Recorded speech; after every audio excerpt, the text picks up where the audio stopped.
અમદાવાદના રાજપથ ક્લબ ખાતે યોજાયેલ 35મી રાષ્ટ્રીય અંડર-17 ઓપન અને ગર્લ્સ ચેસ ચેમ્પિયનશિપ 2026ની ઓપન કેટેગરીમાં તમિલનાડુના નંદિસ વીએસ અને ગર્લ્સમાં કર્ણાટકની પ્રતિતિ બોર્દોઈઓએ ચેમ્પિયનશિપનો ખિતાબ જીત્યો છે। ગુજરાત સ્ટેટ ચેસ એસોસિએશન દ્વારા ઓલ ઇન્ડિયા ચેસ ફેડરેશનના નેજા હેઠળ અને સ્પોર્ટ્સ ઓથોરિટી ઓફ ગુજરાતના સહયોગથી 30 માર્ચથી 7 એપ્રિલ 2026 દરમિયાન Rajpath club SC highway Ahmedabad ખાતે 35મી રાષ્ટ્રીય અંડર-17 ઓપન અને ગર્લ્સ ચેસ ચેમ્પિયનશિપ 2026નું આયોજન કરવામાં આવ્યું હતું।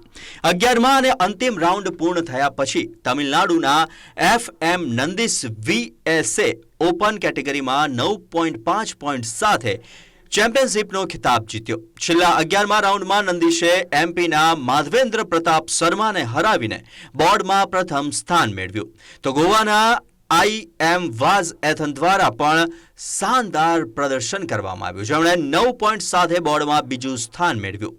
એમપીના એફએમ મહાદેવેન્દ્ર પ્રતાપ શર્માએ 8.5 પોઈન્ટ સાથે ત્રીજું સ્થાન મેળવ્યું, તો છોકરીઓના વર્ગમાં કર્ણાટકની ડબલ્યુએફએમ પ્રતિતિ બોર્દોલોઈએ ઉત્કૃષ્ટ પ્રદર્શન દર્શાવ્યું અને અંતિમ રાઉન્ડમાં તેણીએ આંધ્રપ્રદેશની ડબલ્યુએફએમ સરન્યા દેવી નરહરીને હરાવીને અને 9 પોઈન્ટ સાથે બોર્ડમાં પ્રથમ સ્થાન મેળવ્યું। આંધ્રપ્રદેશની ડબલ્યુએફએમ સરન્યા દેવી નરહરી અને મહારાષ્ટ્રની અનુષ્કા બાપુ ફૂટવાલે અનુક્રમે 8.5 પોઈન્ટ અને 8 પોઈન્ટ સાથે બોર્ડમાં ત્રીજો, બીજો અને ત્રીજો ક્રમ મેળવ્યો। તો ગુજરાતના સ્થાનિક ખેલાડી એફએમ વિવાન વિશાલ શાહે આખી ટુર્નામેન્ટ દરમિયાન સારું પ્રદર્શન કર્યું અને કોઈક રીતે ટોપ 20માં સ્થાન મેળવવામાં સફળ રહ્યો। ત્યારે 7.5 પોઈન્ટ મેળવ્યા અને બોર્ડમાં 19મું સ્થાન મેળવ્યું।